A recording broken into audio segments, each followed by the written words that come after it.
শিশুকাল থেকেই দরিদ্রতার সাথে সংগ্রাম করেছেন সাবিনা খাতুন। কিশোরী বয়সেই ধরতে হয়েছে সংসারের হাল। আমার বাবা নাই, ভাই নাই, আমি সংসারের হাল ধরি। পোশাক শ্রমিকের কাজ করেই পরিবারে এনেছেন সচ্ছলতা। বাড়িতে নির্মাণ করেছেন আধা পাকা একখানা ঘর। আমার ছেলে মেয়ে এখন অনাথের মতন পড়ে আছে, এই বেতন ও বেতন চায়া চিন্তায় খাওয়া হয়। কঠোর পরিশ্রমে দরিদ্রতাকে জয় করে কুমিল্লার সুজন রানা নামে এক সহকর্মীর সাথে বিয়ে করেন সাবিনা। তার কোল জুড়ে আসে দুটি সন্তান, স্ত্রী সন্তান আর মাকে নিয়ে সুখেই কাটছিল তার জীবন। আমার স্বামী, আমি অসুস্থ হওয়ার পরই আমার স্বামী বিয়ে করে ফেলায়। বিয়ে করে তার নিজের মতো নিজে চলতে চাই। আমি তো অসুস্থ, আমার চিকিৎসা করলে অনেক টাকা পয়সা লাগে। চিকিৎসা কিছুদিন করে আমি বর্তমানে চিকিৎসাটা সে বন্ধ করতে চাই। কিন্তু এ সুখ বেশি দিন সয়নি। হঠাৎ অসুস্থ হয়ে পড়েন। ধরা পড়ে ফুসফুস ক্যান্সার। দুরারোগ্য রোগে 3 বছর ধরে শয্যাশায়ী সংগ্রামী সাবিনা। আর এই অসুস্থতা তার জীবনের সাথে পরিবারেও নেমে এসেছে অন্ধকারের কালো ছায়া। বিয়ের পর আমি সুস্থ ছিলাম, এরপর আমার অসুখটা ধরা পড়ে ফুসফুসি ক্যান্সার। ফুসফুসি ক্যান্সার ধরা পরে আমি চিকিৎসা দীর্ঘদিন চালাইছি। স্বামী আমার চিকিৎসা করছে অনেক দিন। এখন আমার পক্ষে আর সম্ভব না চিকিৎসা করা, অনেক চিকিৎসা করছি। এরপর চলতে থাকে সাবিনার চিকিৎসা।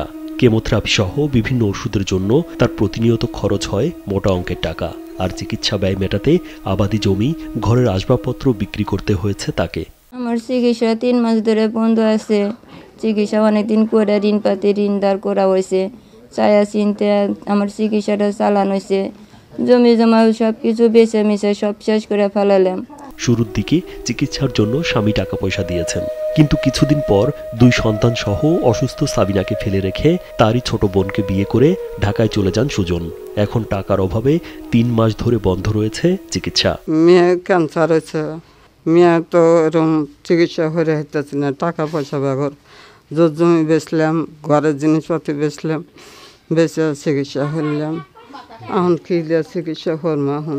সিরাজগঞ্জ সদর উপজেলার রতনকান্দি ইউনিয়নের ফুলবয়ড়া গ্রামের মৃত সাইফুল ইসলামের মেয়ে সাবিনা খাতুন এখন প্রতিদিনই মৃত্যু যন্ত্রণায় কাতরাচ্ছেন। মেয়ের কষ্টে অঝরে চোখের পানি ঝরে 70 বছরের বৃদ্ধা মা ফুলমালা বেগমের। জামাই তো ছেলেরা বসে, আর তো টাকা পয়সা দেয় না, তারপর দেখশোনা হারে না। আমার তো ছেলে মেয়ে নাই, স্বামীও নাই। আমি কীভাবে এখন মেশালে কেমন চিকিৎসা করবো, একেবারে কী করবো। অসহায় সাবিনার পরিবারের পাশে সমাজের বিত্তবানদের এগিয়ে আসার আহ্বান জানান স্থানীয়রা। জটিল একটা ক্যান্সার হয়েছে, যে ক্যান্সারের উনি বিভিন্ন ব্যাগে সহযোগিতা নিয়ে ক্যান্সারের জন্য চিকিৎসাও করছে। তো তারপরেও ওনাদের আর্থিক অবস্থা এতই খারাপ যে সয় সম্পত্তিও তেমন নাই। আমি বলবো এই সাবিনার এই ক্যান্সারের সুচিকিৎসার জন্য আপনারা যেখান থেকে পারেন সহযোগিতা করেন। 3-4 মাস ধরে কেমো দিতে পারতেছে না, আর্থিক সহযোগিতা কোথাও থেকে আসতেছে না, বা আমরা কতটুকু সাপোর্ট করছি এখনও পারতেছি না। তো আমরা চাচ্ছি যে সাবিনাকে বাঁচাই, আমরা সবাই মিলে। সাবিনা বাঁচতে চাই, সাবিনা 2টা বাচ্চা আছে, সাবিনার সংসার আছে, সাবিনা বাঁচতে চাই। আমরা সকলেই সাবিনাকে বাঁচানোর জন্য যে যতটুকু পারি একটু যদি সহযোগিতা করতে পারি আমার মনে হয় ভালো হবে। আপনারা আমাকে একটু সাহায্য করুন, সহযোগিতা করুন।